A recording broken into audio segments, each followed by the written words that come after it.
I don't I don't know how comfortable I was just with you two leaning up against each other, let alone the pregnancy grab that Sean just tried to do. Oh, you should have seen him earlier, You man. calling me pregnant? No, just the action that he was doing with his hand while caressing your stomach. You're, you're I was just sitting here earlier. He just came up and just started cuddling right away. I'm like, all right. is that wrong? No, I'm just letting him know what he missed. He was just not here to see that. You're not Sometimes, witness that part. sometimes the boys That get out of bro. that does sound like a missed opportunity. Sometimes the boys gotta touch each other's belly like the other one's pregnant. You know, it's a thing. You called me pregnant, and that's all I'm getting out of this conversation. I mean, that's fine if that's the way you want to take it. I'm gonna cover my belly the rest of the fucking show. This is why Tybo's webcam only shows his face. He doesn't like going in business. It's not a flattering angle for me, okay? Oh, we might be a little uh, late to the party, but lots of trades and acquisitions already in the 2026 NFL football season. 2026. That's A lot of correct. The new backing out of league trades year as well started. too. Actually, not a lot, but at least one. One very big one. We're a little late, but we're going to give you the full comprehensive list. We're also going to notate exactly who is still a notable free agent, what teams may still be looking for, and obviously we'll be finishing off with deep insights of the Chiefs and looking forward to the draft. Hopefully, we can bring in some of our friends of the show who also know the draft and college ball as well as we get either a little bit closer, or a little bit after, figure out exactly how some of these teams did. I mean, we had what 3 weeks off of football essentially, and we're right back to it. Like NFL is not taking any breaks anymore. They're Well, trying no, to it's make not taking any the off breaks. season like the NBA is. I mean, not only that, but they're going to be adding in more games, even potentially up to this season, including a pre-Thanksgiving, a Thanksgiving Eve game. Which is It'll be a stupid. game on Oh, Wednesday, is that the game Thursday. that they're saying they're adding football on Wednesday? Yeah, it's Yeah, stupid. so they're going to be adding in Thanksgiving Eve, and then they'll also be doing obviously multiple games on Thanksgiving. Call it what it We've is. It's Blackout Wednesday, okay? Blackout Wednesday.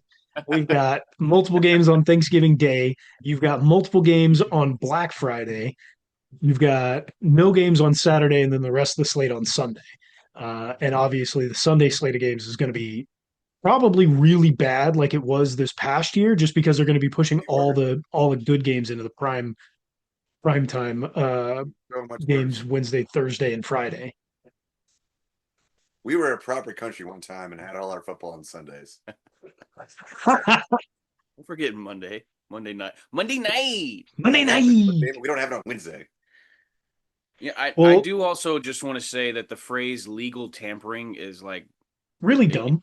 it fucks with my mind, man. It doesn't it's an oxymoron. Like You can't tamper I don't know. beforehand, but you can legally tamper in these I don't hours right here. I don't know why we just don't start free agency at the legal right. tampering window. I don't You know, yeah, people Um, can what's back out of trades if they want to. we'll get there. We'll get there. But I like even just from a standpoint of like bookkeeping, it doesn't really make any sense. Just open it up. The guys who are going to the new teams have clearly already been in conversation up until that No, point. not until it's legally allowed. They their representatives have been in conversation up until that point. For them to be able to sign immediately as the legal tampering window opens, there's no reason just to not have it open, other than the semantics of the league year doesn't start until this right. date. They're just calling it one thing to like spice it up. It Yeah, sounds absolutely. it I mean, sounds dramatic. I don't hate it. It does generate clicks and views and talking points, but also it's just incredibly stupid because then we end up with the Ravens. I But saw I saw a first, video that essentially said they traded Max Crosby and 2 first round picks for Trey Hendrickson. pretty much, If Max Crosby does not get a thank you video dedicated from the Ravens, I'm going to be pissed off. We'll get there because there's some more information that's coming out No, about that. they traded Max Crosby for 2 first-round picks and Trey Hendrickson. That's what it was. Yes, I picked up what you were putting down. Yeah, I didn't. Though. Uh, I didn't pick up. Before we get there, I'm actually kind of excited about a couple moves that have happened in this division, starting in the AFC West. With the Bills, I think that's the only trade that has happened with 3 out of the 4 teams here. The 4th team really doesn't matter in the Jets. Talk about the Bills. AFC East. Did I say the West? You know what I meant. West. That's the You know first what I fine meant. of the season. First fine of the 2026 It's not like you're going to keep season. track Hey, anyways. Guess what? I could actually see what's happening and see what he does whenever somebody does get fined. It's all up here. I guarantee you. It's all up here. He's clearly not marking it down already. It's marked. Right here. It's there. Right here. Right here. I am a fan of every the show Bills. I'll just start putting tallies on my forehead, like if that'll satiate you guys. No regrets. Classic. I'm a fan of the DJ Moore trade from the Bills. They needed a wide receiver. A lot of people say that they overpaid for him for what was it, a second round pick. I, I don't know if that's an overstatement in the trade. I don't think that's an overpay. It's a second round for a guy who's consistently been a competitor and output. He may have been a loser, but he's been on loser teams. Now he goes to a team that has been a winner of their division, making it into the playoffs, at least winning one game, not making it to the Super Bowl. You can call them a loser all you want there, but they have won perennially since getting Josh Allen. That's something that they needed because Keon Coleman is not it. He hasn't been it. I've been saying he's not it since he was at FSU. And they're going to rely on Khalil Shakir. No, he's a wide receiver 3 on most teams. And that's not saying he's a bad player. He's just a wide receiver 3 on most teams, and he's been bolstered into a wide receiver 1 position because the rest of their core sucks. I also don't think we can diminish DJ Moore's contribution to the Bears. Like they didn't go Absolutely. win the Super Bowl, but like they had a successful. I mean, they're the damn 2 seed, right? Yeah. Going into the playoffs this past season. So, but I guess we're not really talking about the Bears right now anymore. It's all about the Bills. It does help the Bills out a lot for this in the situation of getting a receiver, and it is a proven guy. They would not have been able to get a guy that would be able to be up to speed with what the Bills want to do on offense in the second round. So trading that pick was perfectly fine. Absolutely. DJ Moore have like 2 or 3 years left on his current contract as well too. Like he's got a few years left on his money-wise. contract. It fits right into the cap space, and he's only 28 years old. Like receivers' longevity is going further and further.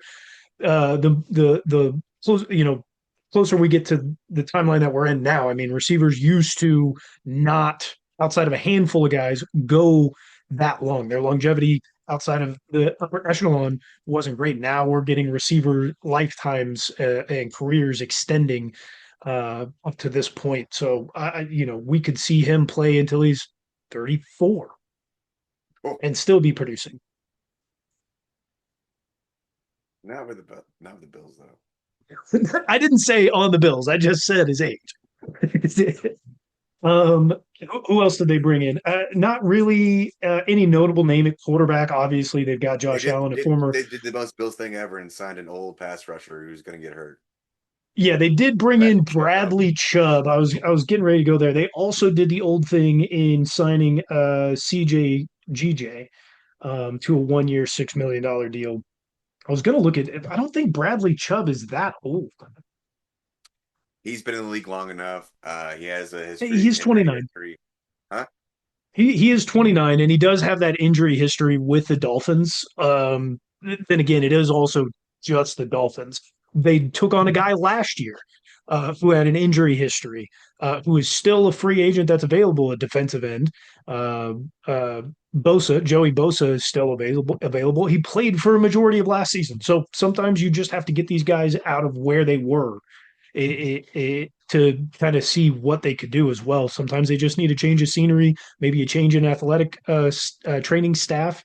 Never know. They did sign him to a good 3-year, $44 million deal. So Never Which is know so what you can crazy pull though, out of because that. the Dolphins still got rated very highly on their most recent report, did they not? They were like the number one ranked team as far as the report came out. For the you mean the player report? Yeah, Yeah, they were ranked pretty highly, but again, how given the league stance on that, how accurate is that information? Is it going to keep coming out? I mean, who the hell knows? With the DJ Moore move, this season there's just like less room for excuses for the Bills. You add DJ Moore to the receiving core that already includes Dalton Kincaid, Dawson Knox, like Josh Allen loves throwing to those tight ends, and Khalil Shakir. Like you got a solid set of receiving options, and like there's no longer the excuse of, oh, I didn't have a good receiver, or I didn't have a wide receiver one.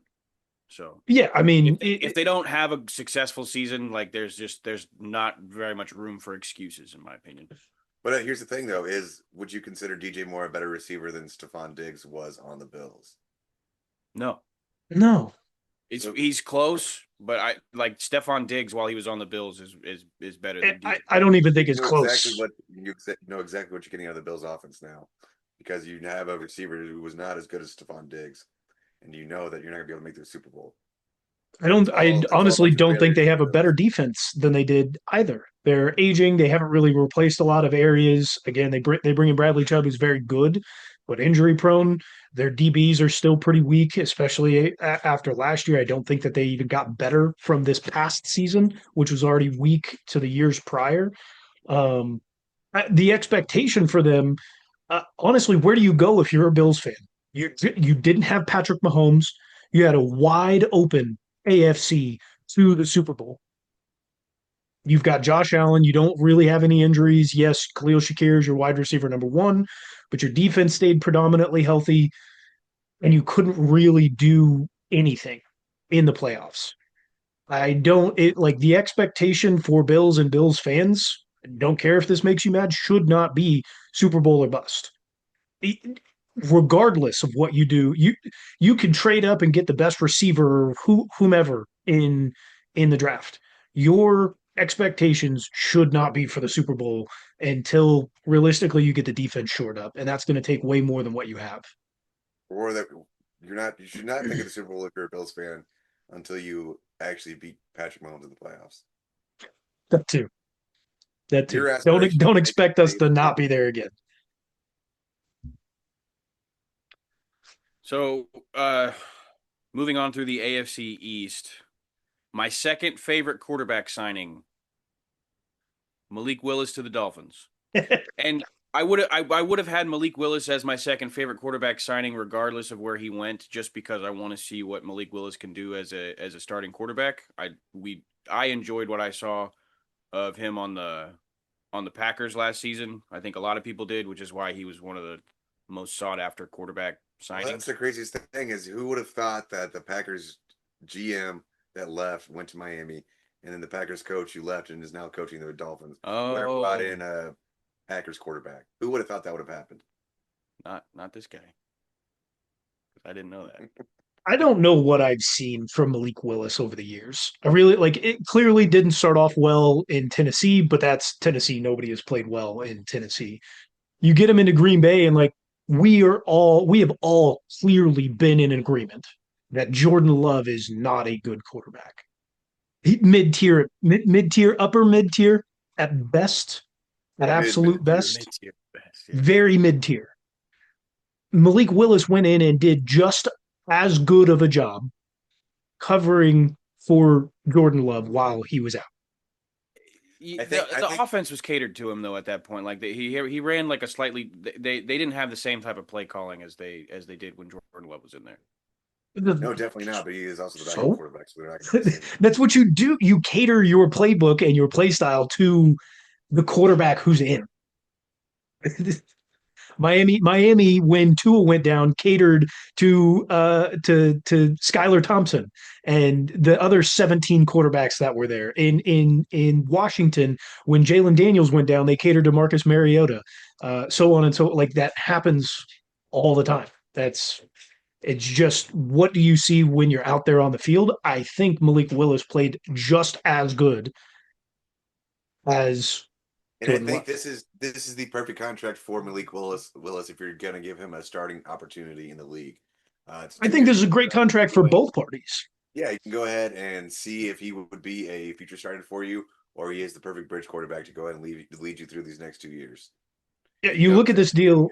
here. It's 3 years, $68 million. That's it's roughly around $22 million a year. But he's only guaranteed 45, which means that that's over a 3 year period. You're paying a quarterback teens of millions over a 3 year period. Realistically, this is a 2 year deal with a third year option or third year void year, however you want to look at it.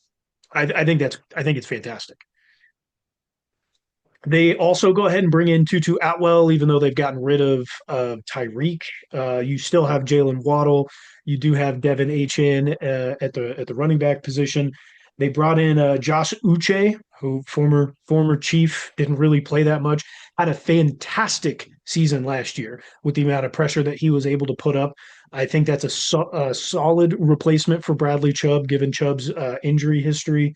Other than that, no real notable in my mind, It's acquisitions. notable that they signed two different guys that are named Zane, and they spell it differently. That's cool. You only spell Zane so many ways, and you managed to get It's very Gen Z. Get it? Gen Two of the what? 3 ways that you can spell it? 4 ways? You shouldn't spell it at all. It's a terrible name. Let's just get that out of the way. Zane? Bro, shout out the Zanes. Bro. Don't be disrespecting all the Zanes out there. Jeez. Zane? If your name is Zane and your mother named you your parents hate Zane, you. bro. What? They were hoping you would have a tough life. And I'm also hoping that you have a tough life. He did you no favors. Yeah. No, I think the biggest, best quarterback move for this offseason was actually for the New York Jets, in my opinion. Oh, you're going straight to the Jets. Oh, not the Super Bowl makers? No. You go out and you get a former first-round draft pick who had some promise early in their career, and you bring him back and you put him on your team. What can go wrong? Is he going to break his jaw again? Is the question. No, he's not going to get into a fight again. That's not going to happen.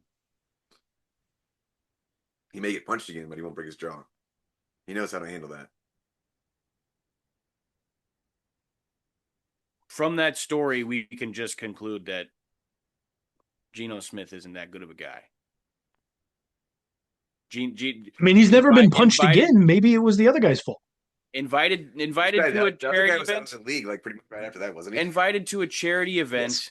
Homie paid for his plane tickets and he didn't show up. That's not. Oh, I hadn't heard about that. And then when confronted about it, he like dismissed it, like it didn't happen. That's why he got punched. He doesn't write back. We know that. Does he punch back? No, clearly not. That's why he had a broken jaw. Whatever the opposite of a comeback player of the year is, that's going to be Geno Smith. I mean, yeah, it's not going to help him in his offense. They do have Garrett Wilson tied up for a while. They brought in Adonai Mitchell, who clearly is a very good talent out of Texas. I thought he was coming out of Texas the best receiver on that team. I thought he was better than Xavier Worthy. There were some health questions, but more importantly, there were attitude questions about Adonai Mitchell. You can figure that out as an organization. You might have a really, really solid player. I just don't think it's the Jets who are going to figure it out because clearly the Colts couldn't either. So I don't. Adonai Mitchell in the NFL so far has not had a better short career than Xavier Worthy. No. I'm saying just from a talent perspective, coming out of college. But he can't catch the ball in the NFL. So yeah. Again, attitude problem. But I agree with you there. I don't think the Jets are going to be the team that turns him around, unfortunately. But if you could, that would be, I think, the fix to a lot of those issues. They go out and they get T'Vondre Sweat from the Titans. Very, very, very good defensive lineman. I was surprised. If you have the last name Sweat, you're going to be good at football. They did send off Jermaine Johnson, a guy who I wanted for the Chiefs a couple of years ago out of the draft. Obviously, couldn't make that work. Um, and then they go out and they get Minka Fitzpatrick. I think his best years are behind him.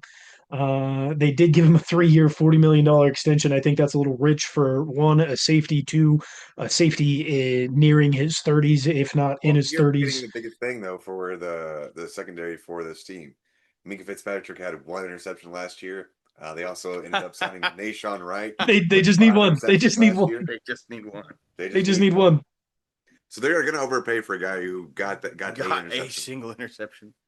Well, guys, they did make a ton of moves. They brought in Andre Cisco, who is a big time guy who from the Jaguars, who is a dirty, cheap shotting guy.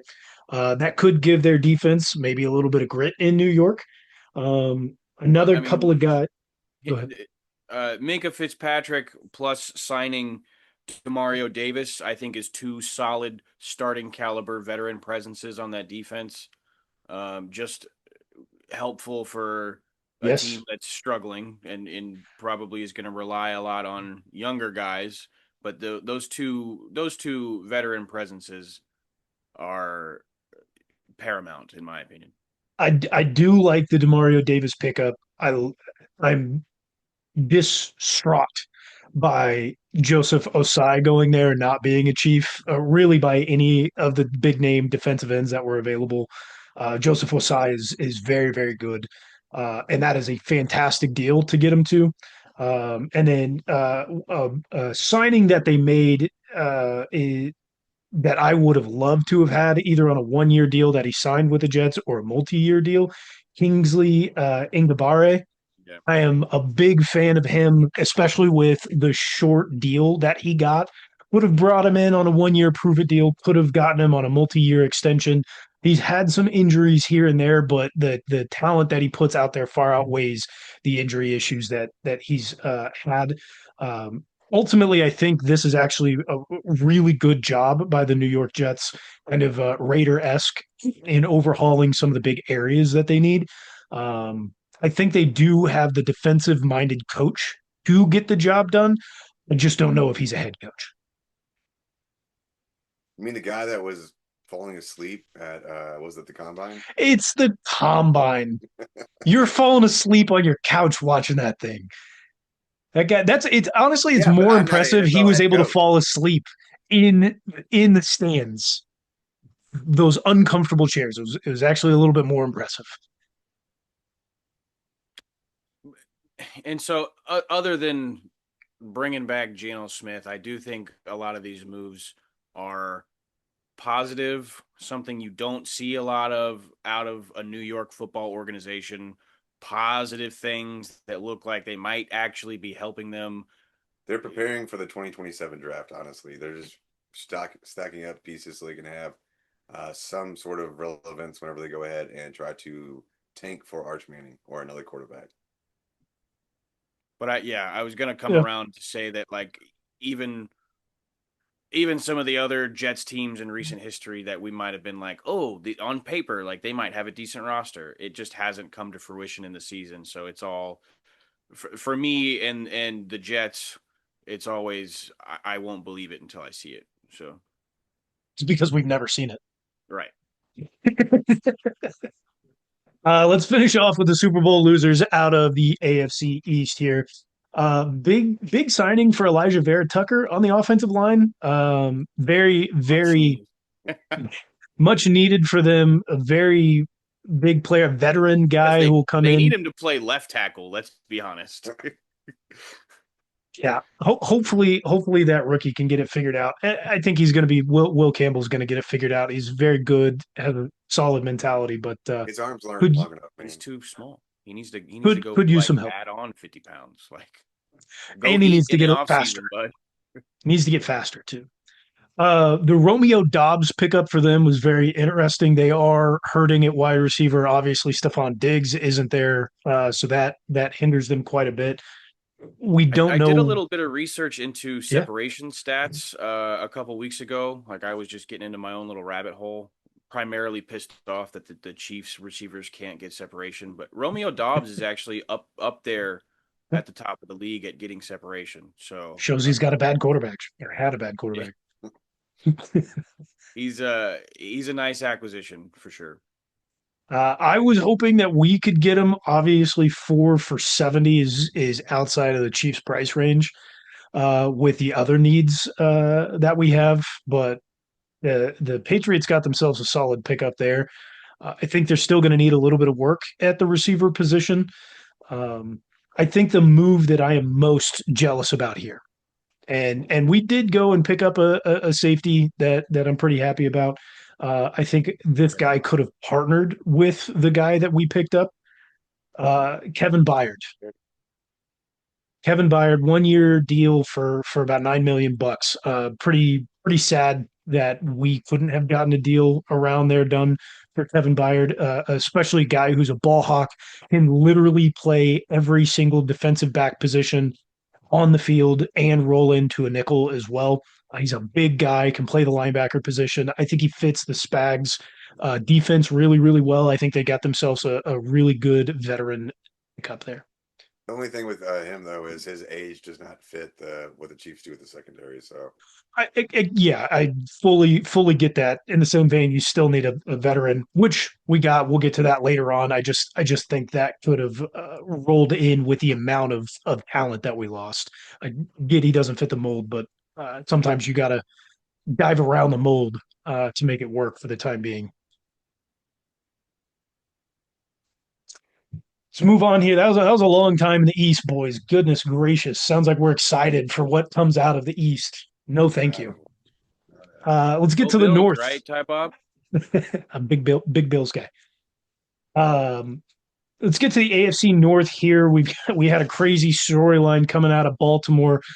2 first-round picks headed to Las Vegas for Max Crosby. That one is called off. Seems like there was some meanderings, maybe some nefarious means from both sides. Feel really bad for Max Crosby. A lot of people don't know he had silently requested a trade. He did not want to devalue his trade comp, and so he went and requested a trade from the Raiders quietly. Nobody really knew about this until after the trade came out. Didn't want to devalue himself. Wanted one of the Raiders to get the best comp they possibly could. Took his entire family out to Baltimore to do the physical. That way they could party and get acclimated to the area, and then immediately following the physical, immediately after the physical and the prognosis of, hey, we're not actually going to stay in good faith with this deal. We're going to send you back home. That's an embarrassing feeling. Absolutely nuts because the team doctors for the Raiders and the Ravens were talking about his medical condition before the trade even happened. Yeah. So both team doctors were aware of this. You knew he was not going to pass a physical no matter what. He had surgery less than 2 months ago. The surgery he had takes 3 to 4 months to recover from at minimum. You know he's not going to pass that physical. And you knew he was going to be ready for the season. Like, you knew he wasn't going to pass the immediate physical, but you knew he was going to be ready for the season. Maybe towards the end of training camp, maybe towards the end of preseason, but like he was going to be ready. So, I mean, this just begs the question, like, is Max Crosby going to end up elsewhere now? Like, are they back to square one as far as trying to find I think he's not a suitor? If he is moved, he's not moved until closer to the draft or after that date. It's not going to be anytime soon. I don't know if he gets moved at all. Realistically, I don't. Going through and re-looking at the numbers, don't think this puts the Raiders in a bad position at all. After trying to go ahead. It puts them in a terrible position because they ended up signing everybody, and then their salary cap Think- is screwed over because of this. No, I think their salary cap is fine, is what I'm saying. It's fine, but as far as like what they were planning on doing, they can't go out and do any other moves outside of what they were already planning on doing because they I don't think they need to, and we'll get to the Raiders. We'll get to the Raiders later on. I don't think they need to. I think one of the big things I talked about nefarious means, somebody that was lost from the Baltimore Ravens that went to the Raiders was the center. They signed him to a $27 million deal per year, which is insane. That's about 10 million more per year than Creed Humphrey is getting, 10 or 11 million more than Creed Humphrey is getting. which was the Um, previous highest paid center, right? correct, correct. That's And that's what I mean by potential nefarious means is because, hey, we'll send you Max Crosby. That means Ravens, you don't have the ability, like you don't have the cap room to re-sign him. We're going to get him knowing that potentially you're going to disqualify this deal due to not getting through his physical. And now you also can't get your center back because we have the most cap room available. Like there's just potentially some nefarious things that were really going on within that Max Crosby deal. That's very interesting. But the Ravens send Max Crosby home who are back we to more Vegas. upset at, the Raiders or the Ravens? Or the I don't Ravens. both. I think it's both. I think it comes down to both. I think both sides were dealing in bad faith for different reasons. One, the Ravens wanted to ultimately not send away 2 first-round picks. They wanted to bring in Trey Hendrickson at potentially a lower number than they were going to get Max Crosby at, and they did. And then the Raiders wanted to go out and get one of the best centers in the league, make sure that he couldn't go back to the Ravens by any means, and then they bring back Max Crosby, and they're totally okay with it. Interesting take, Ty Bob. And for me, unless they make a if they get a high level, high caliber draft pick, like if they draft somebody that is like kind of stands out from the crowd, then I might change my mind. But just having Trey Hendrickson and like the 3 other signings that they have doesn't make this Baltimore Ravens team look that much different. You still have to carry an aging Derrick Henry to whatever means that may be, and Lamar Jackson is another year older, and Your only without receiving weapon is Zay any Flowers and without Mark any Andrews, success in the who's playoffs, I don't think the Ravens uh, did much right now. Like no, they didn't they do haven't done anything. anything to impress. Like Trey Hendrickson being your pass rusher, like Yeah, great and everything. But whoop de guess doo, what? He's whoop de terrible doo. against the run. If I was Trey Hendrickson, I would not have gone to the Ravens. I granted they gave you a ton of money, That's would the only not reason have why. gone to the Ravens. That's the only reason Would why. not have gone. You don't think he wants to sack Joe Burrow? It's fine. Sack Joe Burrow. Like if that's all you want to do, go to another team in the AFC that's going to play them one time in the next 3 years. It's gonna happen. Like you could everybody and their mom sacks Joe Burrow. Ravens are going to get 10 wins this season and lose in the first round of the playoffs. I don't think they're going to get 10 wins. I don't think they make the playoffs again. They lost way too many pieces. They have done nothing to replace those pieces either. And they don't have the draft capital necessarily to go and recoup those places that they lost. They do have a first round pick now, though. And they've got next year's. We spent way too much time on the Ravens. The Bengals obviously losing Trey Hendrickson. Really the only. Bengals also did go ahead and re-sign Orlando Brown Jr. Big news. Revolving door at left tackle still for the Bengals. Turnstile. They did bring in Josh Johnson, so that guy's going to get some playing time this year when Joe Burrow inevitably goes down. Oh, Jake Browning's not there anymore. No, Jake Browning signed elsewhere. He's gone. Yep. Interesting enough, they did get a little bit better on the defense. While they lost Trey Hendrickson, they did bring in Boye Mafe, a guy who was also injured on the occasion, but he's very, very good when he is on the field. And by losing Trey Hendrickson's big money contract, you also can bring in a little bit more.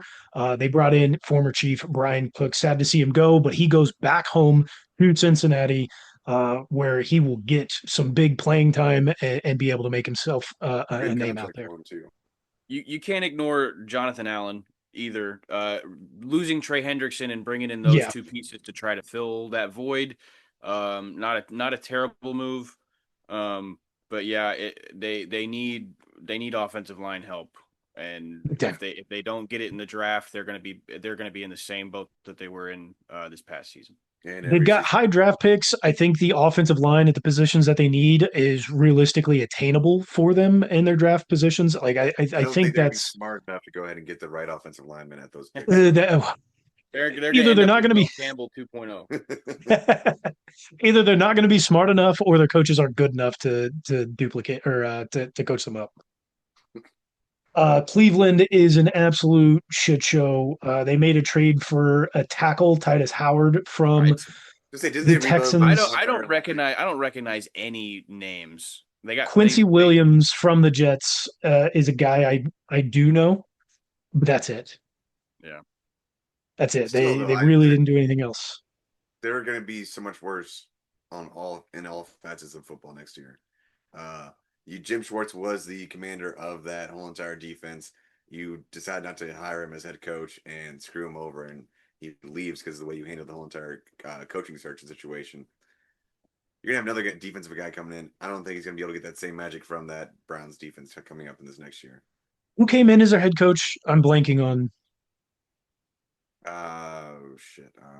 Hang on. We got our top researcher on this.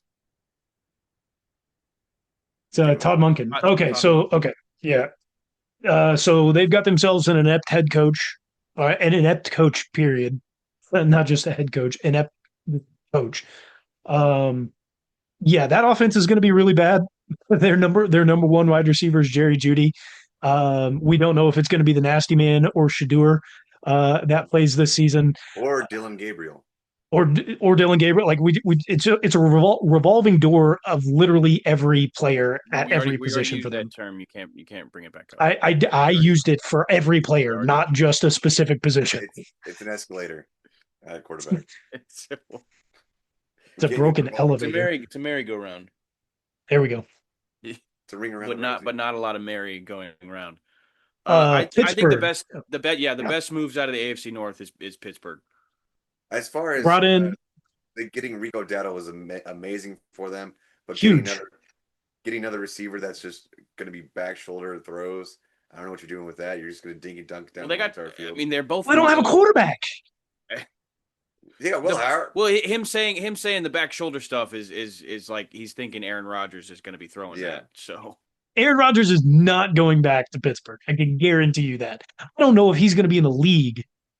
He's going to play for. What is he? I didn't really. He's a free agent. Yeah. Like, he's a free agent.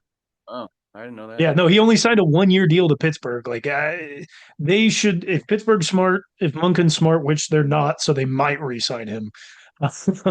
They got Will Howard. Monken's not in Pittsburgh, buddy. Will Howard. I don't know what I'm doing here. That's two. McCarthy. There you go. Right here. Mike McCarthy. Oh, yeah. Well, okay. Yeah. Mike McCarthy's so much better than Todd Monken. Yeah. It's copy paste. But, I mean, like, whoever does end up throwing passes for the Pittsburgh Steelers, he has two absolute monsters, physical monsters to throw the ball to. DK Metcalf, Michael Pittman Jr. You also have to factor in that they have just a tall, skinny offensive lineman at tight end that they love to get involved in their offense as well. He's not fat. He's like 280. He's not like built like a lineman. No, he's not talking about Washington. Yeah. He's talking about Freiermuth. No, I was definitely talking about Darnell Washington. Oh. Tall and skinny, huh? He would be a skinny lineman. Okay, fair enough. All right, is what I was trying to get at. I got you. You weren't getting there. I wasn't. I like two of the signings on defense. I've always liked Darnell Jamel Savage. Dean. Not even the guy that. Oh, you were going Brisker. Yeah, Jamel Dean and Jaquan Brisker. I think those are two pretty solid signings. Like I said, I've always been a fan of Jamel Dean when he was on the Bucs. I thought he played great. Thought he played well against the Chiefs when we had to play him. So that, I mean, if I would have had my picking and choosing of a player to sign for the Chiefs in the secondary, it would have been Jamel Dean. So I like that move. I like Darnell Savage too. We'll see what happens with Pittman. I think that was a bad move for the Colts to trade away and give crazy money to what's his nuts. I'm mad about it. Can we go ahead and go The to more I talk about it, the the more I'm AFC mad about it. South and talk about the Colts? Because what are the Colts Yeah, doing? we're here. Yeah, go What, ahead. what are they possibly doing? How stupid are they? I mean, listen, here's the thing is they gave him a lot of money. They did. 119 million dollars. I think he's at 30 million a year for a receiver. I will give them this benefit. He was going to hit free agency, and They got rid of Adonai Mitchell, so they had to keep him. they, they got rid of Adonai Mitchell. They had a there were a ton of rumors around the league that there were multiple teams in for $30 million per year. Now, I don't think it was a good idea for the Colts to be that team that gave him that money, but I will give them the benefit of the doubt that his market this season was $30 million per year across the board. You know whose fault that is, though? Tyreek, Him being valued at almost 30 million a year. Cooper Whose DeJean, fault? Hmm? the exciting whites. No. Do you remember when the Jacksonville Jaguars paid Christian Kirk $84 million? He didn't even have 1,000 yards the season prior, and they like just vastly He did overpaid. go off. He did go off for them though. They paid him What that year? money and then he went off for the year. He had a really good season the year after they paid him.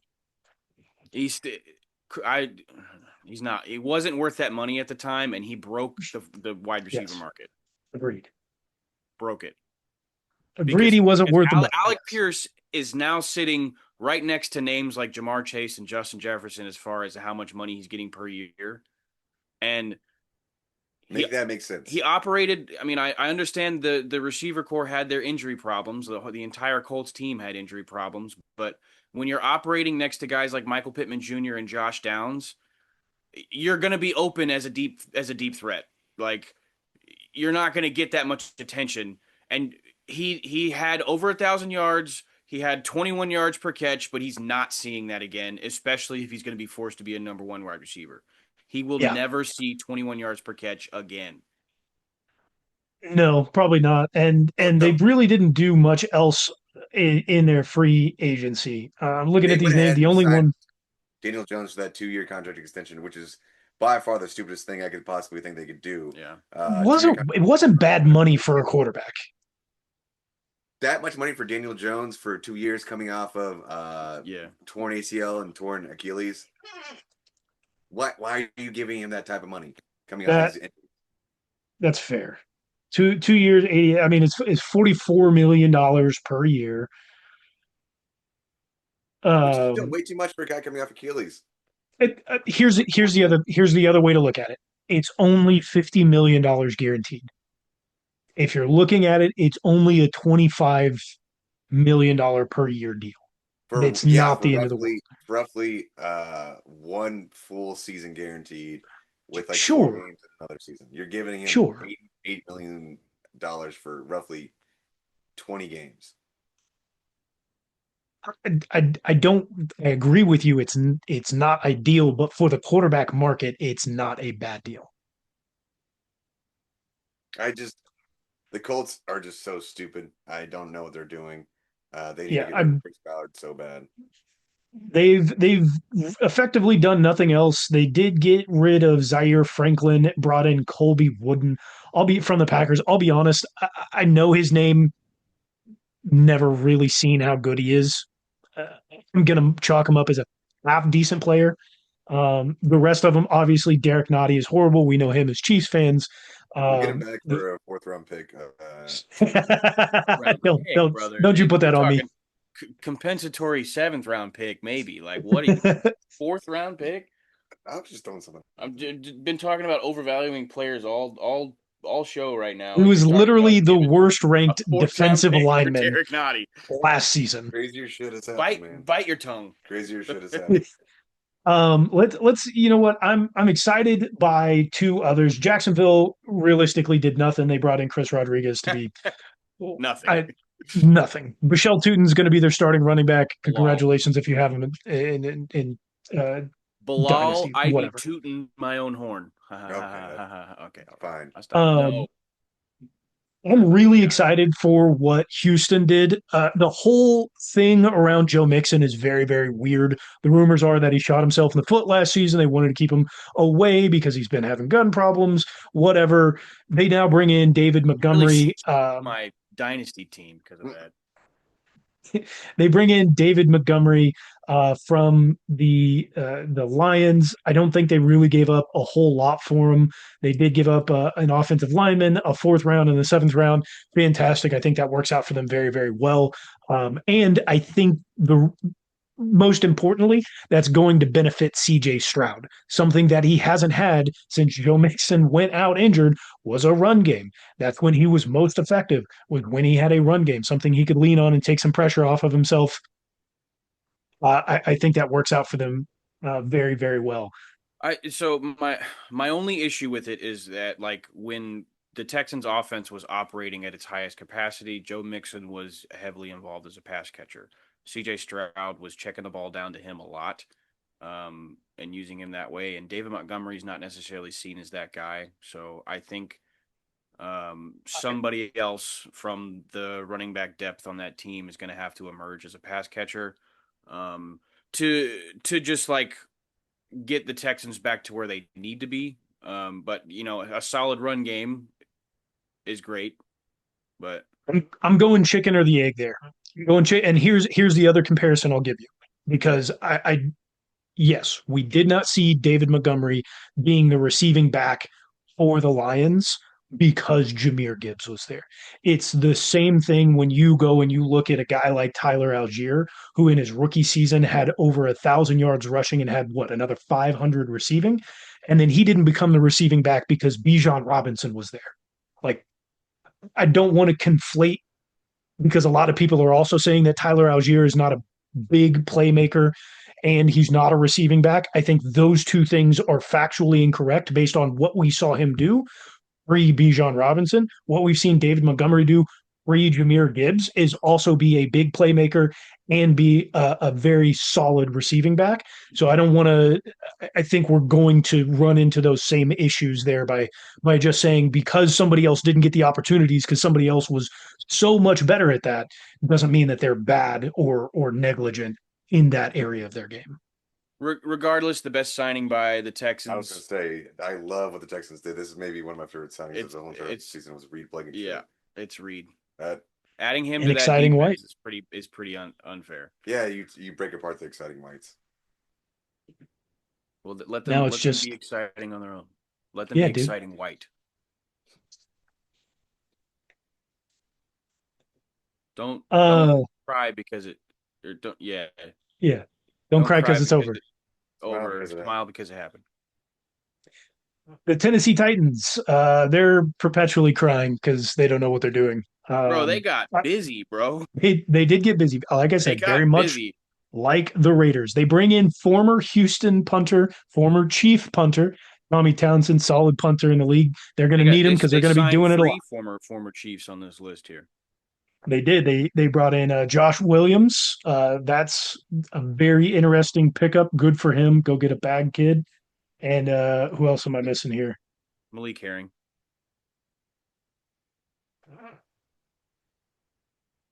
I think I'm overlooking it somewhere because I know. Malik Yeah, Herring.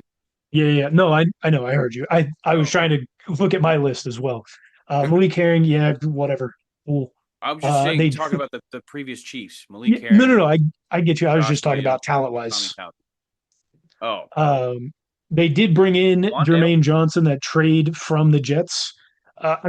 Again, really like that guy. Here's I the think he craziest works out. thing is old Bob Salah ended up getting a lot of his former Jets players on the Titans now. A lot of the defensive players from the Jets. Did that work out Their so well defense the was first good time? when he was there. No, But the did it? How defense did was it good work when out? he was there. It was the offense that was an issue. How many wins did they get a game? How many games did they win? Not a lot. Yeah, exactly. They had a lot of picks, and they had a lot of picks for touchdowns. It didn't translate to wins. Can't blame them for old Woody up there. The Titans got busy, but it is a lot of just inconsequential names. Like It's just names. it's like I mean, they it's like needed help. they needed depth, and they just filled out their depth chart. Like So I mean, dude, they get it. They lost their starting tight end. They bring in Daniel Bellinger, a guy who has been a pretty good tight end when he's been targeted for the Giants. The Giants are just bad.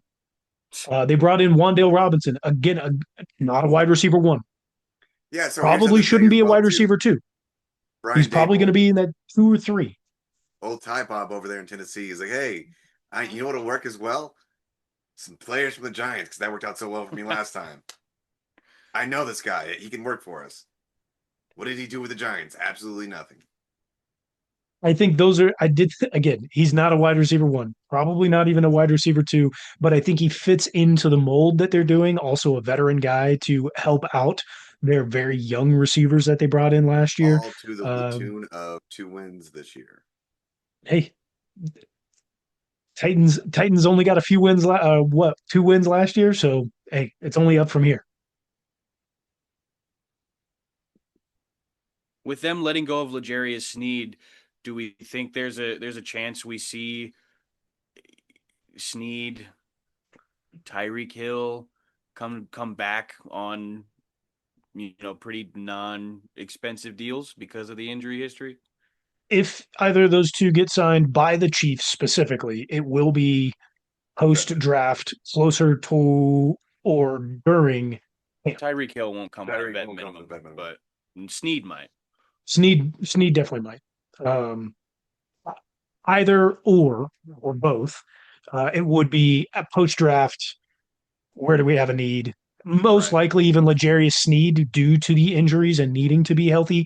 Also, legal issues would probably be a mid-season pickup for somebody. Legal issues. What do the Chiefs care about that? Well, since it's ongoing. Who's next? All right, let's get into the NFC. We've got the East here. Didn't really like much that came The out of Giants ended up here. getting a lot of former Ravens players as well too, just because of Yeah, Harbaugh's there. But Patrick Ricard. that's going to yeah, matter so yeah. much more. Giants, they get a fullback. Great. They did bring in Isaiah Likely. I If was you've about to got say him in they upgraded Dynasty, their like tight that's end position. big pickup. Big pickup. Tremaine Edmonds is also pretty But big how's that going from to the go with the Bears. Matt Nagy offense? Was that really worth it? Isaiah Likely? Yeah, is that really worth it? Yeah, it is. I would say so. Yeah, Likely's I would really say good. so. Yeah, He's really good. the offensive coordinator is going to screw him up. Sometimes he falls just short by a toe, but I thought he Don't went don't too far over the line. But don't forget, like, yes, Matt Nagy, not that good, but also knows how to just write it up for a tight end more than any other player. So Isaiah Likely gonna get a ton of opportunities. I like that pickup. The Tremaine Edmonds pickup is huge. Greg Newsome for that defense is really, and, really big. and I wasn't even thinking about this, but Jackson Dart used his tight ends a lot last season. Mhm. So Yeah. likely he's gonna get a Well, lot of especially with the targets. way that they go through running backs there. Cam Scadaboo's going to get injured again. Tyron Doesn't Tracy's he, though? fine. well, I And mean, the the only fact that problem they is don't have receivers. likely has the opportunity to have a big year, but he also has the opportunity to have a shit year because of how many times Jackson Dart will be in the blue medical team. Fair. Fair. But also he's their number one option. Who else do they have? They just lost Wandale Robinson. They have Slayton. I was about to say they still have Darius Slate. Who? Like, yeah, they're going to have to go into the draft big for wide receivers. As of right now, Isaiah Likely is their only true option to pass the ball. Yeah. The Cowboys. I was about to say Cowboys, elsewhere in the East, I really I like Rashawn Gary. big pickup. It's not like it doesn't. None of the moves after trading Micah Parsons, none of the moves that they've made like verbatim replace Micah Parsons, but they have some interesting pieces on that defensive line, and adding Rashawn Gary is decent. It's decent. Yeah, they got the pieces to go make something work, right? Like, if you're talking about replacing one individual player's production, you're rarely ever going to match up to it. But what you're trying to do is break apart the capital that you gain from that player and get the entire group better. And by getting rid of Micah Parsons, you also got Clark, from the Packers. You can go out, make a trade for Quinnen Williams. So now you have a run stopping defensive tackle. You've got a pass rushing defensive tackle. You go get a guy like Rashawn Gary, who is an edge pass rusher who has been really, really solid. That you've made effectively that group better, at minimum, better, just by getting rid of Micah Parsons, creating the capital, and going out and getting those players. How much longer do we think Dak Prescott's going to be a starting quarterback for them? Like, Well, contract wise aside, like do we think the mediocrity of Dak Prescott's career is just gonna They don't have an out on his contract. I know you said contract aside. He doesn't have an out until after next season in the 2027-2028 season, unless they can find a trade partner that's willing to eat $76 million in cap space in one season Yeah, the and Dolphins will. They $86 love that million money. and $86 million in cap space in 2028-2029 season, when he's, by the way, 34 and 35. It is unlikely that that will be taking place until after the 2027 season, when they could cut him. It's just the rest of the roster is looking better, is improving.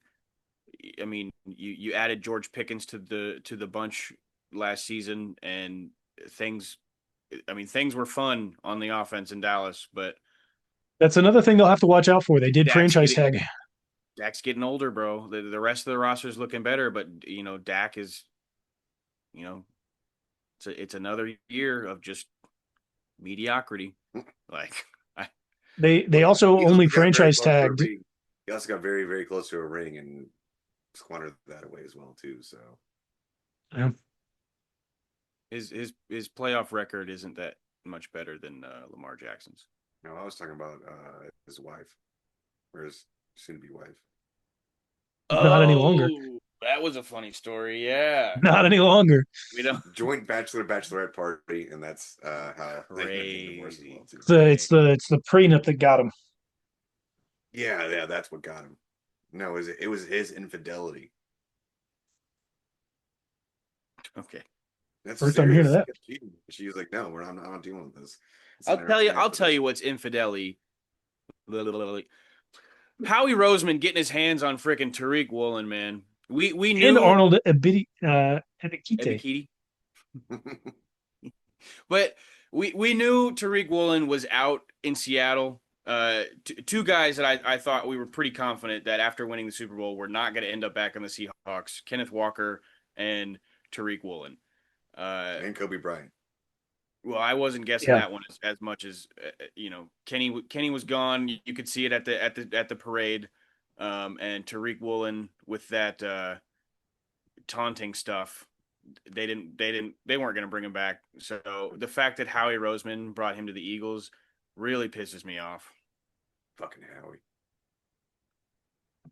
Really pisses me off. Yeah, it sucks.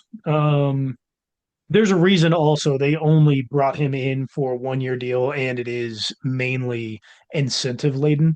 That's why it's a max of 15 million.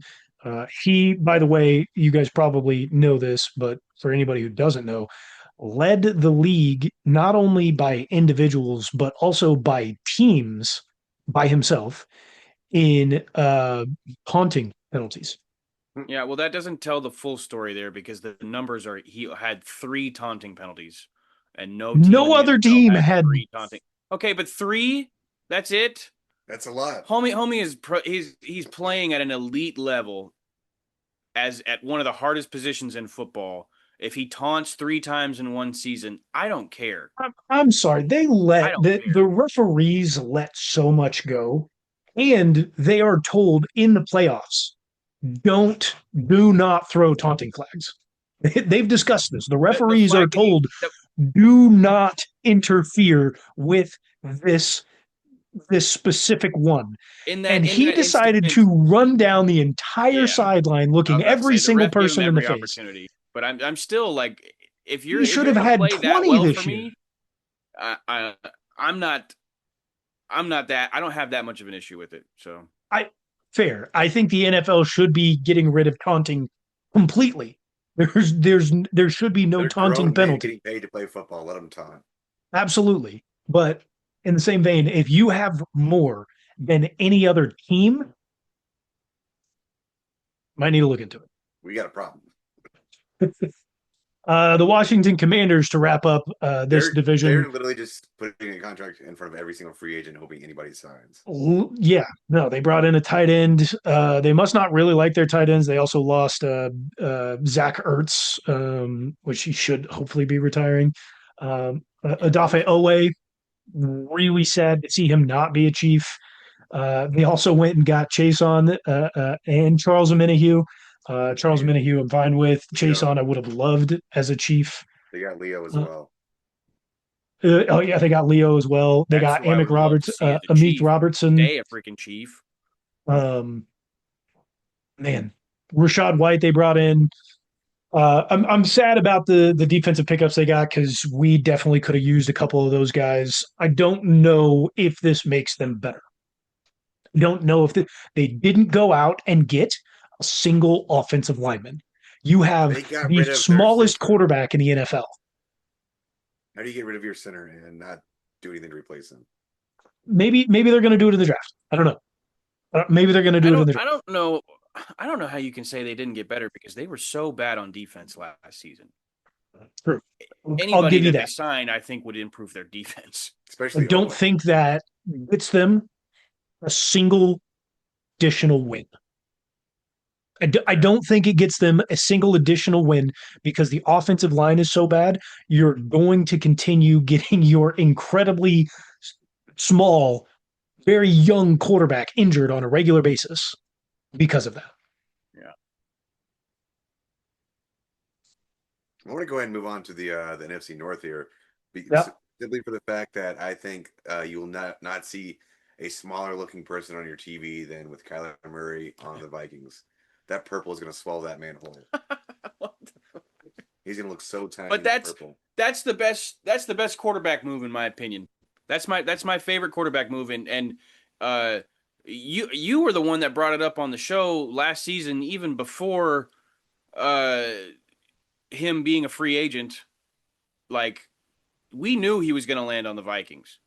We knew that was the best landing spot for him, and that video that I shared in the Instagram group, just going to talk about that a few days ago.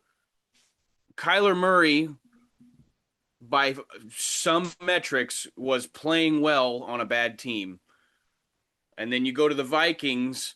That were glad you finally agree with me on that. By the way, the rest of the roster was carrying terrible quarterback play.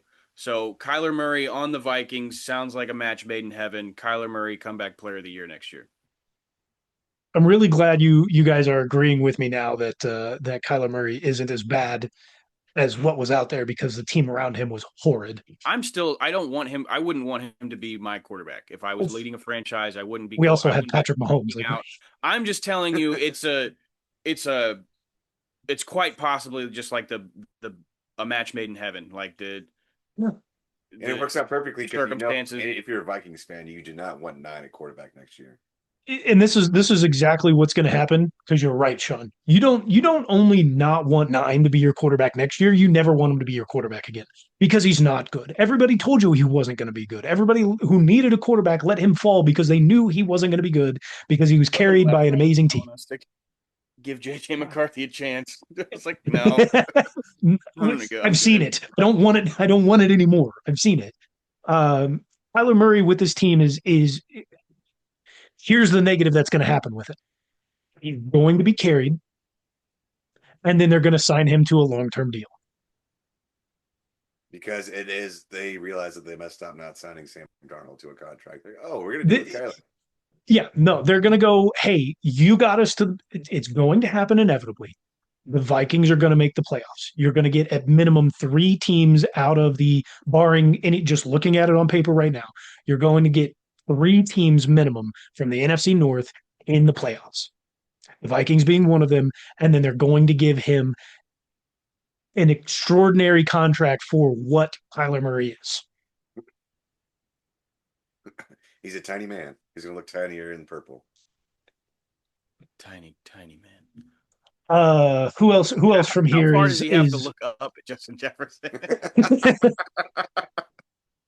Thankfully, Justin Jefferson is tall, so it helps out a little bit. He's not throwing to Michael Wilson again. Remember, he was very, Like, very good with Trey McBride. Offensive meetings, like when he has to like meet with the, like what's up, dude? How you doing, man? What's up?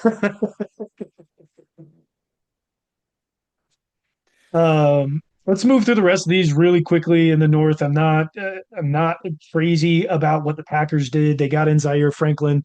That helps them out at linebacker. They were missing a bit. Javon Hargrave, solid pickup from the Niners. We'll see what comes of that, but really nothing else from there. I think the I don't. Lions are interesting with going ahead and signing Pacheco. They need to go ahead and get that another aggressive. That does running not back. make them interesting.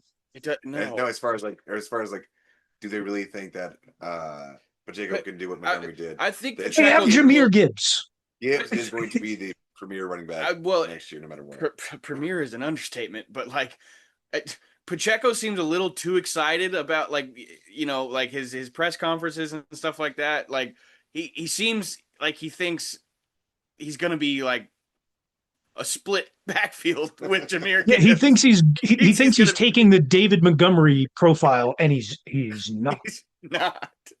I liked the quote that somebody put out, and it was clearly just Jahmyr Gibbs a breather, but that's it. I like the joke that's been going around for Isaiah Pacheco. Like, hey, if you need 3 yards, he'll get you 3 yards. If you need 6 yards, he's going to get you 3 yards. The matter of fact of that, though, is like, if you need 3 yards, he's going to get you 1 yard. If you need 6 yards, he's going to get you -1 yard. That's what Isaiah Pacheco gets you. Do not get attached to his personality. He's an amazing person. His personality is fun. He's a good glue guy to have on the team. You're not going to use him. I don't think the Bears did anything super crazy. I mean, I love what they have. They brought in a center. Pieces on needed. Defense. But as far as what the possibilities they can be next year, I think they're the most exciting team for what they can be next year. Well, you add Kobe Bryant and Devin Bush to a team that either led or was second in the league in turnovers. Huge. Other metrics on their defense weren't as great, but bringing these two in is going to solidify that. They're going to have another solid defensive core next year, and hopefully that offense just keeps improving. They did lose Tremaine Edmonds, but by doing that, they've been able to alleviate in the cap to go and get these two guys, and it gives them the ability to actually go and pick up some guys in the draft and then free agency post draft as well. And then going out and getting a new center by only sending away a 5th round pick because yours retired. I think they did really good work there for what was available to them. They also got an additional 2nd round pick because they got rid of DJ Moore. Fantastic. Now, the Packers here, they made a great trade. They get Zaire Franklin from the Colts, right? One of the best linebackers in the league. But they may have offset that value by signing Sky Moore. They may have just gotten equally worse by signing Sky Moore. Yeah, don't forget they also lost Romeo Doubs. So what? Their main guys are Matthew Golden. Oh, they didn't use him last year. Christian Watson injured literally all the time. Dontavion Wicks, bad attitude. Jaden Reed broke his clavicle last year. Okay, all right. Well, what are we doing? Josh Jacobs? They love mid receivers, but like signing Sky Moore is a kind of a bold statement that we want to have bad receivers on our team. Hey man, he's a veteran. He's going to go in there and show them how things are done. He's won a Super Bowl. The return, man. Hopefully. Let's get down to the South. I think it's very funny for the Atlanta Falcons to bring in Tua. They're just going full left-hand quarterbacks in that room. They just want left-handed players in general. Half their starting offense is left-handed.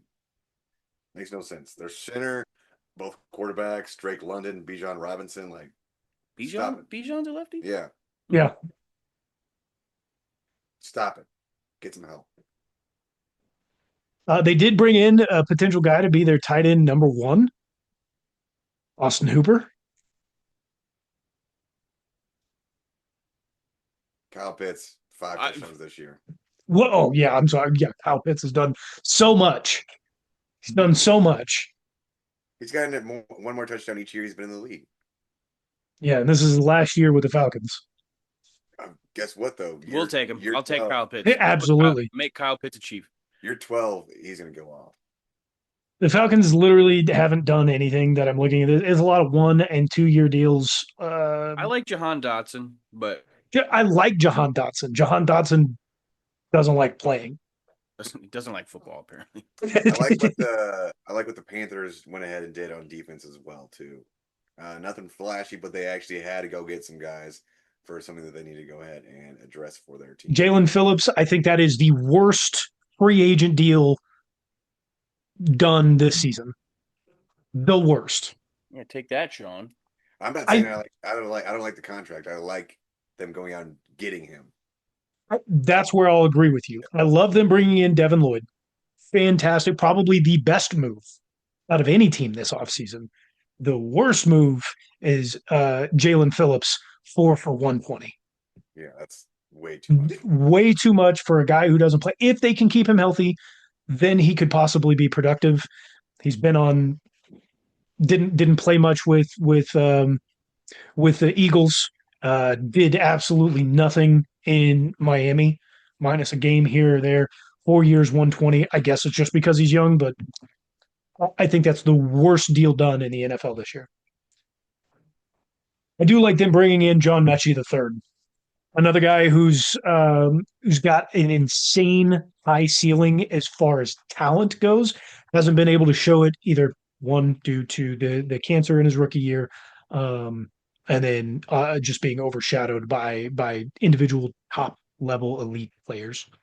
As far as John Mechie not having done much in the NFL, completely agree with you. He hasn't really shown that he can do anything, but reuniting with his old college quarterback, Bryce, who they had some fantastic games and seasons down there at Alabama. I think it's gonna be amazing for him. I think this can go ahead and like regenerate his career back to respectable spot after all the injuries and everything. Yeah. I want to get to the second worst deal in the NFL this year. Mm-hmm. Travis Etienne, Travis Etienne Jr. for the New Orleans Saints. Wait, it's not Etienne. Nice It's pronunciation. not Etienne. And he's going down to Louisiana where they will say it correctly. Yeah, little French influence. It's not Travis Etienne, Sean. It's Travis Etienne.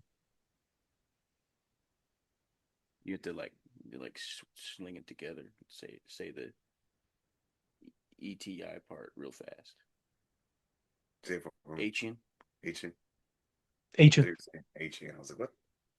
I mean, yeah, if you slow it down, that's how it's pronounced. But yes, he did that in his introductory press conference. He's happy now to be back home.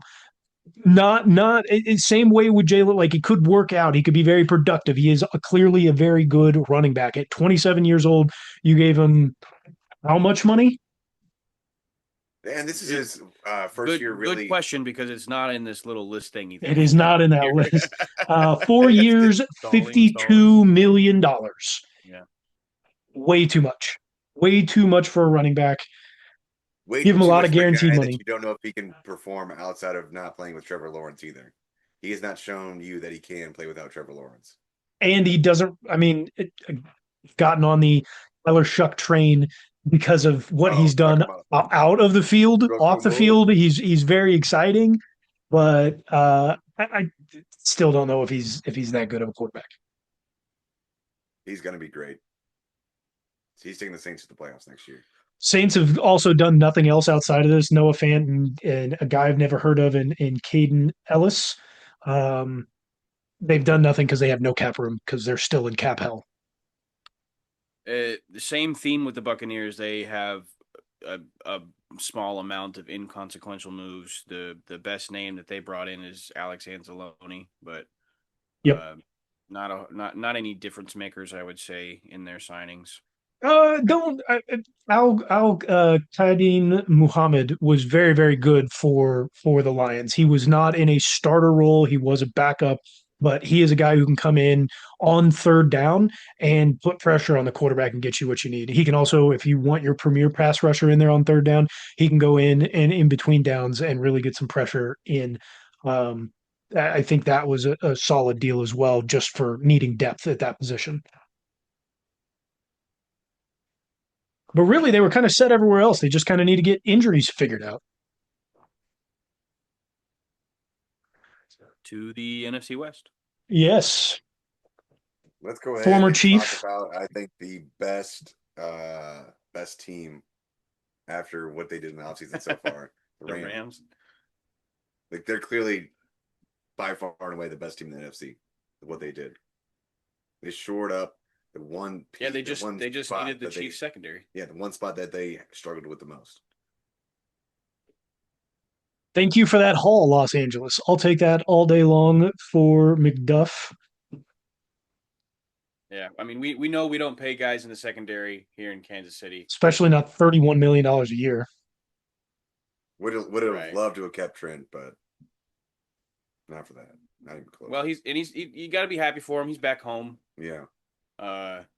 And I don't like hate the Rams, so like I can if the Rams aren't playing the Chiefs, I can be comfortable rooting for them. They gave near $250,000 of guaranteed money to DBs, by the way. Yeah. Well, just this offseason. They knew that their secondary was the worst part of their team. So yeah. No, they identified they went out and got to F them picks, but bring in Mike Evans. Still had the number 14 pick. That's the crazy part. Like we got that's wrong. He went to the Niners. Why is that on there? Or top 15 pick or whatever. Got that one wrong. Yeah, outside of Jalen Watson, Trey McDuffie, they really haven't done much.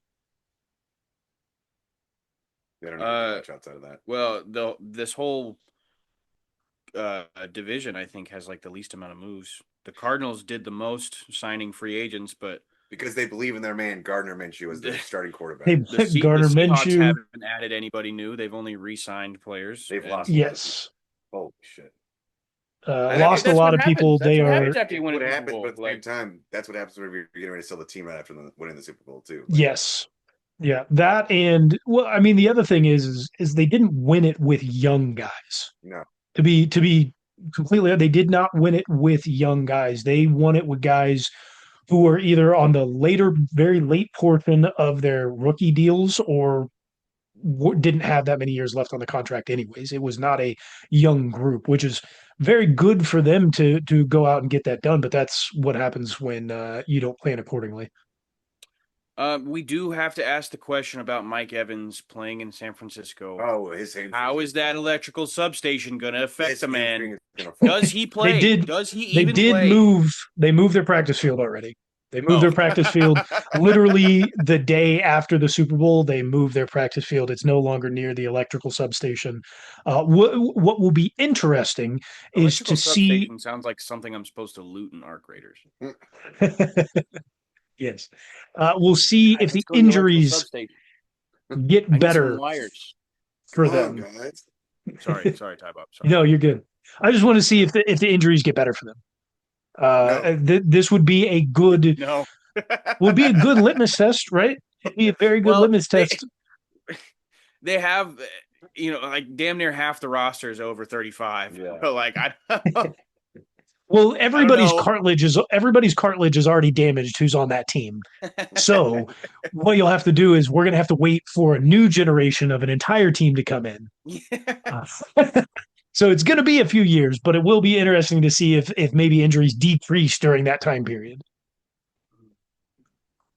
Other than that, dude, the NFC West did absolutely nothing. To be fair, outside of the Cardinals, those teams were also absolutely stacked. Don't really have a whole lot of cap room to go around there, so it's not like a ton of moves can be made. Let's get to the most exciting division now. I think so. AFC West. Let's start off with the Broncos. Oh, they did absolutely nothing for 2 years in a row. They are going to be the first team in NFL history to literally have the same roster. Wow. Good for them. They'll never make the playoffs again. As we go forward, That's um, you can't. I don't think you can say that. let's start off with the least exciting out of these three teams remaining that did make moves. Los Angeles Chargers. Yeah, because Nothing. what Nothing. did they do? Nothing. They Nothing. signed. So the players that they did end up getting over in the Chargers were former Ravens. So as long as you play for a Harbaugh brother, you're gonna go ahead and get a job for the other Harbaugh brother. It's guaranteed. They brought back Tier Tart. Good move for them, but not a new acquisition. Who was the running back they ended up getting as well? Keaton Mitchell from the I like Ravens. that a lot. I think he's a very solid player. Is he going to stay healthy? They also still have Amari and Hampton and Kamani Vidal. So Yes, but I just think probably not like going to play. the run game for Mike McDaniel is going to be fantastic for those running backs. It should be, at least on paper. Well, yeah, Should I mean, be. They did go ahead and get Tyler Biadasz as well, did they not? Yeah, Yeah. they did. they added, They needed a guard as well, Cole Strange. Cole Strange from the Patriots, and then they also brought in a tackle, Trevor Penning. Again, I mean, here's the thing: That is was last. it's oh, that was last. That was during the middle of last season. Yeah. The thing is like when we look at their offensive line healthy, it's a really good offensive line. It's not like they needed a ton of help. They just Right. needed strength in the depth. You need Because good who, tackle play. what team is going to do good when you lose your starting left and your starting right at the very beginning of the season? Like it's just not good. Yeah. The Raiders made a ton of moves. They brought back Max Crosby to start off. Not by their choice. They brought They have a in crazy good linebacking core now. yeah, Quay N'Kobe Dean, Walker and Quay N'Kobe Walker. Dean, bro. N'Kobe Dean very injury riddled as well. So as long as he stays healthy, could be good for them. I feel like they're just throwing a lot of money out there, hoping they can get some names and get them into the door. Agreed. Agreed. Well, Of the injuries. they could Also, only go up from where they were at, so like I don't blame them. they don't forget they still have Divine Diablo as well. So like bringing in N'Kobe Dean, sure, he's been injury prone, but like they still had some other linebacking pieces there. Bob Spillane, no, he No. was in New England. Yeah. Previously of the Raiders. So they've got some other pieces that are also there that could at least alleviate the amount of time that he's having to play to keep those injuries at bay. Bringing in Jalen Naylor, a guy from the Vikings, not like a huge name, but he's a very reliable piece when you have him out there on the field. But maybe makes whoever steps in at quarterback for them maybe a little bit more comfortable. I also expect them to go in and get receivers. Whoever, you know exactly who they're going to have at quarterback. Fernando Mendoza. I think they're going to go ahead and try to get Kirk Cousins possibly over in Las Vegas as well. Imagine Kirk Cousins, Fernando Mendoza running around Vegas. That's a scary duo right there. Kirk Cousins will oh man, what am I trying to say here? He's gonna ruin Fernando Mendoza. Like he's gonna turn him into a thug. Kirk Thuggins, bro. He's gonna spoil. Kirko Chains. They're gonna hit the Bellagio and the strip clubs all day long. That would be the worst thing for Fernando Mendoza. Fernando Mendoza gotta stay straight edge, bro. I think we'll figure out what the Raiders do. I don't think this year they take an immediate jump, especially because unless they can somehow immediately fix their offensive line. Obviously, bringing in Tyler Lindenbaum is a big move. I think they paid him way too much. Fantastic for the growth of Fernando, whatever he is, the quarterback. That's going to help them bringing in Linderbaum, but I think they're still missing way too many pieces at both guards, literally at both guards and both tackles. I think they're massively weak. Obviously, all of those issues can't be addressed in the draft or the remainder of free agency. or with the rest of their cap space, honestly. With them keeping Max Crosby, that mitigates exactly what they're able to do. I think this possibly was their plan in retaining Max Crosby with everything else that they got. But See, I don't think the Raiders are that yeah, competent to go ahead and try to do that. So I don't know. Tom the Brady. Raiders themselves are not, but The culture. Tom Brady, Tom Brady is in there making moves. No, he's just listening to what Alex Guerrero says, which is the stupidest thing he could possibly do. Let's get to the most exciting team in the league. I'm tired of everyone else. Let's get to I the would most say this exciting is- team in the league. I don't know about you guys or how many people come up to you talk to you about free agent signing so far, but everybody that's come up to talk to me about free agent signing is saying that they absolutely love the Kenneth Walker signing for the Chiefs. You don't hear that Everyone. from other teams coming in and saying, "Hey, I love your signing for the Chiefs specifically." At least No. not in recent years. Here's the thing: everybody loves it. They also hate it because they know exactly what the Kansas City Chiefs needed. Now we still have some other areas of concern, but this alleviates these specific This changes areas everything for us. so that we can go into the draft, that we could hit latent free agency, that we can go and pick up some of these positions that we need to help bolster the roster. This was the number one priority. You bring in Kenneth Walker. I'm a little iffy on the details of the contract because $14.3 million a year for running back is a little crazy. But at But the he's same time, still a it's little bit accounting of a for, younger like, guy. what? It's counting for like less than 4% of the salary cap for next year. So really, who cares at that point? This is essentially a 2-year deal with a team option or a void year in year 3. Maybe we find a running back late draft this year. Maybe we find a running back in next year's draft, and then we can push Kenny Walker off. Maybe we want to keep him for that 3rd year. I don't know. It depends on production, health, things of that nature. But this gives us an immediate stopgap and massive upside at the position. To me, it also says that, like, with the 9th pick, if there was any possibility of Jeremiah Love being available there, it means we're not going to go after him. With that 9th pick, we're going to be looking to Best pick player available. Yeah, to best player Yeah. available, or Yes. other positions that we need help with. But What this tells me is that Jeremiah Love wasn't going to be there at 9. No. Probably, you're right. But there was a chance.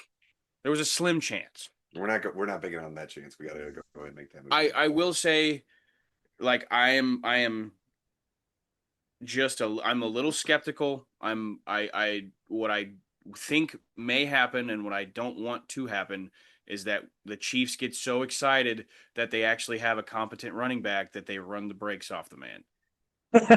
Like, Andy's not going to do that. He never did it with LaShawn McCoy. Okay. Run the brakes. He ran him a lot. He didn't run the brakes off of him. He did. LaShawn McCoy. Never mind. I meant in Philly. Oh. Brother. But he has the injury history. If we give him the ball too much, we might break him. We just might. If that's an issue, we'll just let Pat throw the ball 45 times a game. He knows how to do that already. He's done that quite a few times before. He knows how to do that already. I love our other picks. Kenny Walker is a game changer for the offense. We've got an offensive line clearly built to run the ball.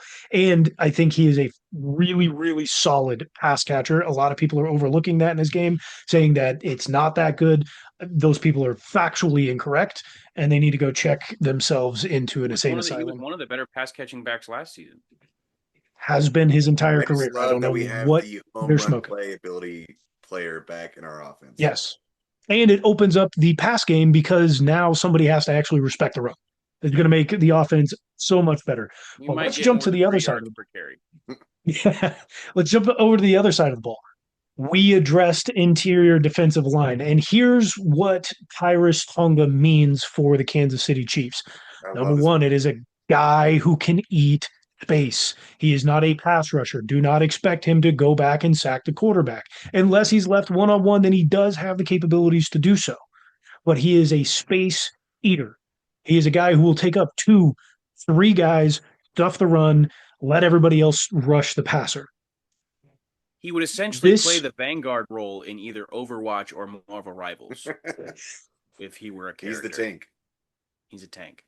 Here's what this also Tank man. allows. Tank man, If- tank man. Because we were not able to hit on defensive end in free agency, it is totally possible that we miss out on high-end defensive end in the draft. We're talking Messidor could be gone, Bane could be gone, Bailey could be gone. Like all those guys could be gone by 9. Bailey will be gone.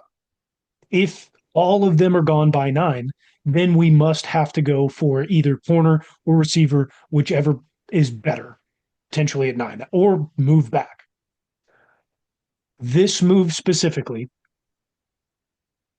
allows us to not forget about Omar Norman Lott, a guy who played at the 3 tech position at college for Tennessee and was a premier interior pass rusher from the inside who did not play nose.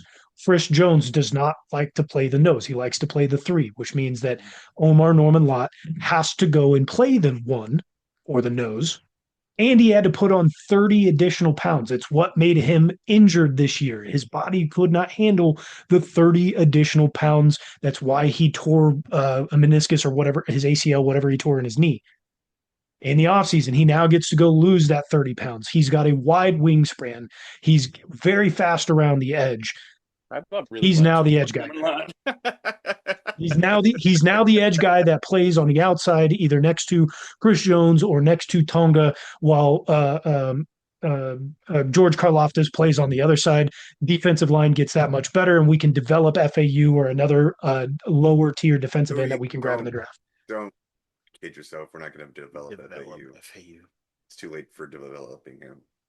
For developing who? Sorry. FAU. Oh, FAU. Yeah, fair. Whatever. Don't care either way. Like it allows us the ability to go and develop somebody else because we've got a guy here who can do it and doesn't have to worry about being a nose tackle when he's not a nose tackle. I love Omar a lot. This guy is going to be so good for us. Ty Bob is rock hard right now. Harder than a diamond in an ice storm.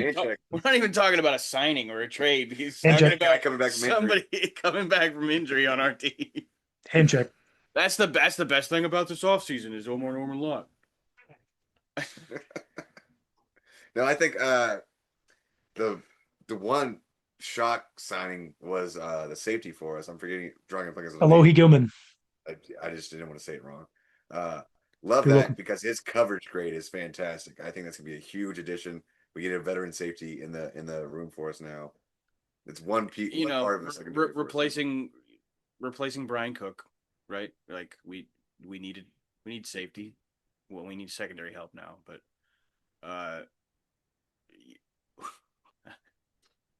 yeah. that was a terrible pass. Got basketball on behind the computer over here. Somebody just It's only an 8. Somebody threw a pass to somebody who wasn't looking, and it was hilarious. Hit their foot. It's only Holy slightly God, over we 8 million a digress. year We for digress. Alohi. Am I digressing? Now we are, yeah. Tybo digresses. Tybo digress. It's only about $8.25 million a year on the 3-year deal that he got. I'm not sure on the specifics for guaranteed money or void years or anything like that.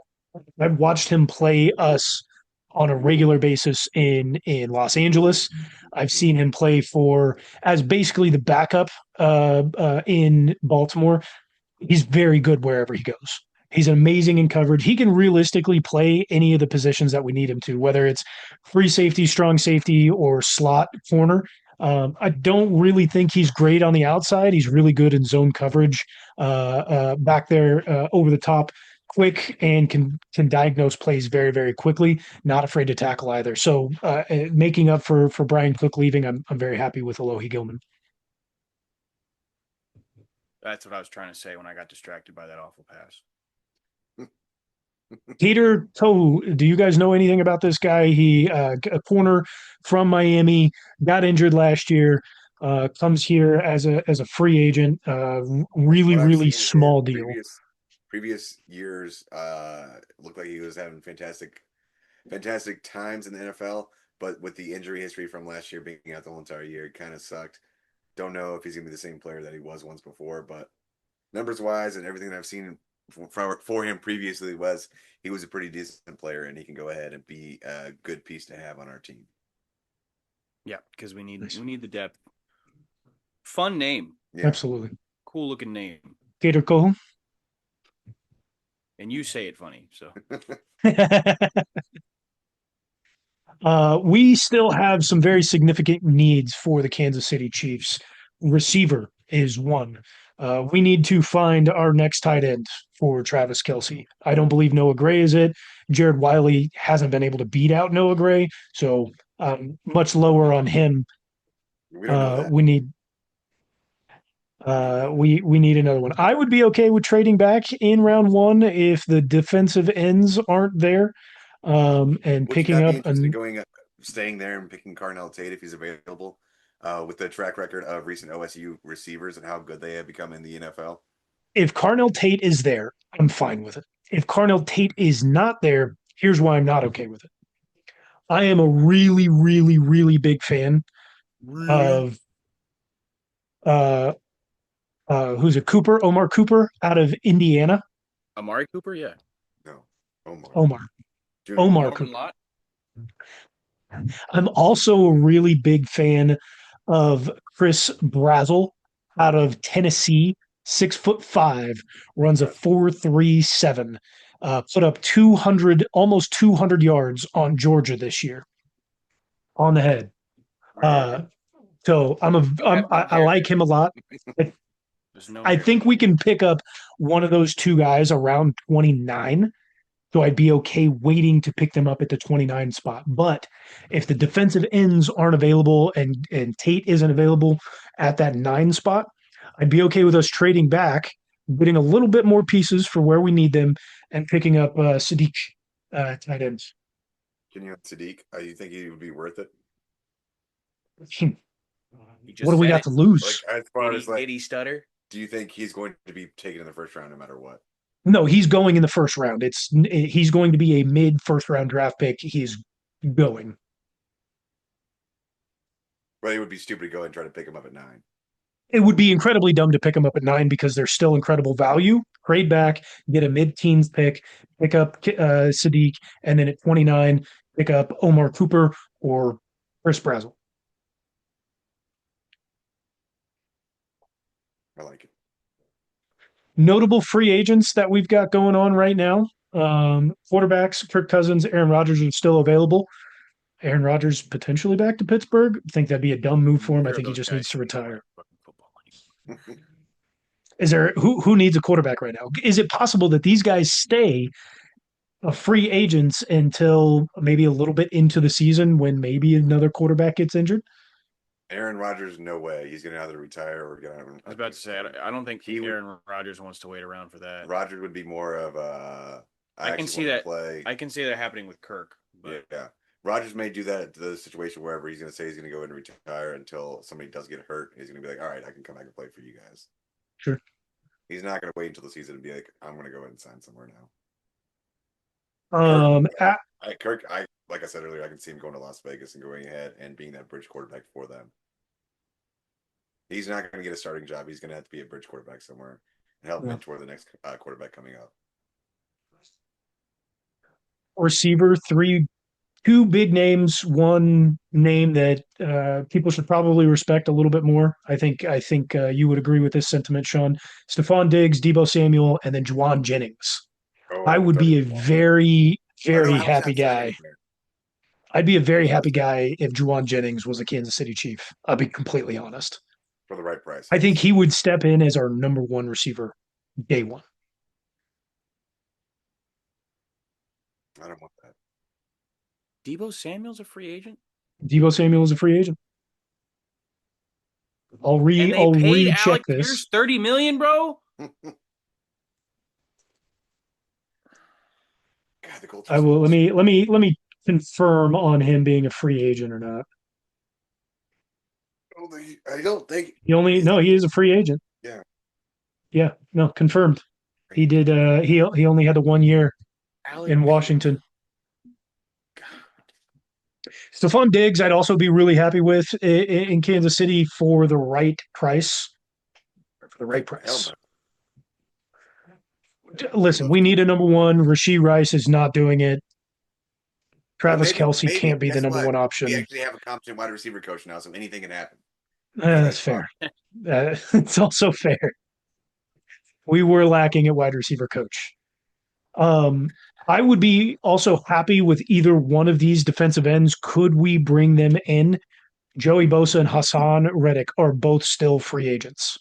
I want Cam Jordan. I don't bring Cam Jordan. I don't want He's a defensive tackle. He's not an I end. don't care. I still want to bring him in for the team. I would also love to bring in. Yeah, I mean DJ Reader is available. Cam Jordan. I'd be very happy with that as well. Shore up the interior, but also do it's we going to have be a the 1 year money deal. to make signings? Like what are we working at? What are we Kansas City working Chiefs are currently sitting at roughly $19.25 million in cap space after the Chris Jones restructure, which gave us $22 million.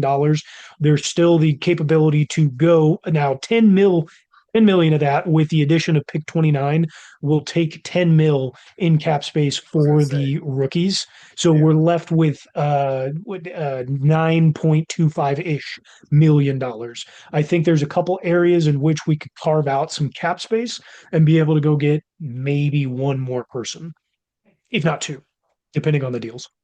Gotcha. Interesting. Which puts us in play for a receiver, maybe a Juwan Jennings, or maybe we kind of knew we were going to be we were going to have some money to work with, but like you remember the conversation we were having at the end of the season, like we were negative 40 in the space, and the moves that we've made. It's not a real thing, but the issue is eventually it does become a real thing depending on the deals that you have made available. And what that means, well, we just did it with Chris Jones, and we just kicked $22 million into next year's cap space. Yeah, but we're not as bad as the Saints are. That's also fair. Bobby Wagner would be interesting. We do need a linebacker pickup. L'Jarius Sneed could be an interesting addition depending on how the draft falls out. I was going to say, would you also still be interested in a guy like Sonny Styles if he's available at number 9 in the draft? Absolutely. Yeah. I mean, there's again, it just depends on availability. Whenever the time is closer to the draft itself, but just names right now. Yeah. It also just depends on availability. Who's going, and there's clearly not quarterback out of Fernando Mendoza. Looking at him. After Fernando Mendoza is clearly gone. Take it how you like it. He is calling you now. That's what it sounded like. Take it how you like it. I'm gonna punch you. Next time I see you, I'm gonna punch you really hard. Bring it on, baby cakes. He's gonna put you in that leg lock, something that you can't defend. The Arabian leg. The Armenian. Oh, the Arabian. The Armenian leg lock is something totally different. It's the other leg that he grabs instead.